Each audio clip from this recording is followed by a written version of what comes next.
So, the fundamental thing is, at least we must come to this. What I know. What I do not know, I do not know. Is this okay? Yes. Can we come to this much sincerity? What I know. What I do not know, I do not know. Is it okay? Yes. No, right now the thing is, whatever I don't know, I believe. Whatever I do not know, I believe. Once you believe, you get enormous confidence without clarity. Confidence without clarity is the biggest disaster on this planet. Human beings who don't have clarity must at least have humility and hesitation in them. No clarity, but they have confidence. Oh, because see, the nature of human intelligence is like this. If you do something stupid right now, tonight your intelligence will bother you. Why did I do this? This is the nature of human intelligence. But if your stupidity is scripture endorsed or God endorsed, then you can do the same idiotic things with utter confidence. You don't have to turn back and look. It doesn't matter what is the result of your actions, how horrendous it is, but you can go on doing it because God has endorsed your stupidity. Can we come to this much, at least all of you doctors, you must come to this, what I know, what I do not know, I do not know. Is it okay? Yes. Because I do not know is a tremendous possibility. When you see truly, when you genuinely see I do not know, the longing to know and seeking to know and the possibility of knowing becomes real in your life.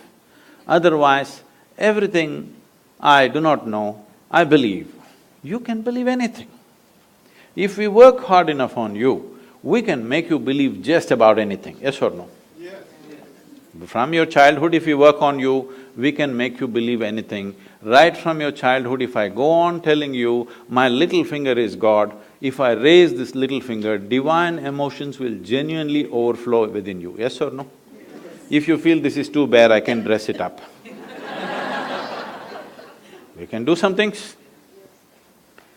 This happened, I was speaking to a group of people in Nashville, in Tennessee. Tennessee people? Hey, okay.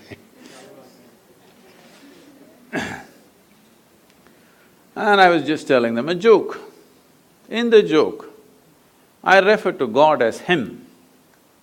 Immediately this few ladies stood up and said, "Do you believe God is a man?" I said, whoa. I was only telling you a joke. They said, "It doesn't matter, you said him, do you believe God is a man?" Now this is a big issue in some of the southern churches in America. Is God a man or woman? They're trying to settle in this election, of course, but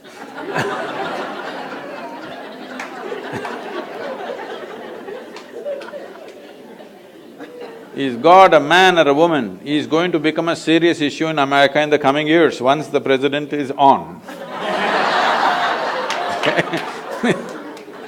But in India, we have no such problems. We have a man god, we have a woman god, we have an elephant god, we have a cow god, we have a snake god, we have a crawling one, we have a creeping one, we have a flying one, every kind. Because we are a very wise culture, we foresaw all the future problems that may occur. Who knows who will claim tomorrow what? I was just 2 weeks ago, I was in Uganda. You know, in Uganda there was this… Some of you come from there? Oh yeah. I was in Uganda 2 weeks ago. And Idi Amin declared, "God is black." I agree with him. Because if a white man can have a white god, why can't a black man have a black god? What's the problem? But these people don't know, because they've never seen God, you know. They saw only the messengers, sons and stuff. In India, we know God is brown. Yes, because God himself landed in India 9 times. You know this? 9 avatars, 9 times God himself landed in India, himself.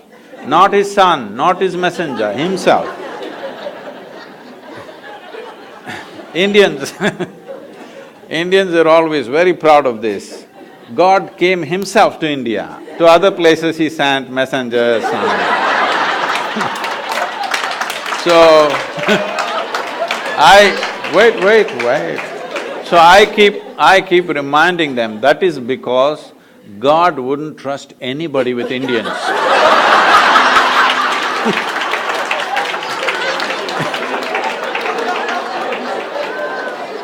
He wanted to do the job hands-on. So he himself came 9 times and failed. 9 or 10 times debatable, but failure is not debatable, isn't it? So, we can believe what we want. Our beliefs may have something to do with our cultural milieu. We can wear our culture. Culture is the color of our life. We can wear our culture, we can be proud of it, we can enjoy it, but culture is not a tool for seeking truth.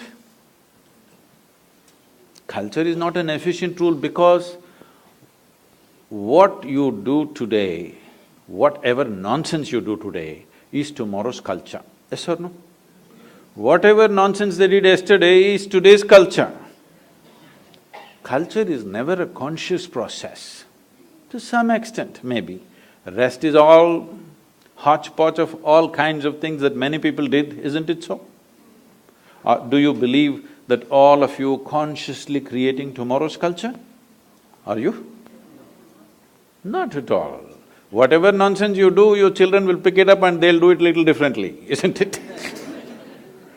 So, culture is not a conscious tool, culture doesn't have sharp edges, it is just like that, simply evolving like an amoeba in various forms, everybody in this room full of people, each person will have their own understanding of what is Indian culture right now. Yes or no? And you're free to have that, because it is you who making the culture, you're the producers of culture. This is not an instrument of truth.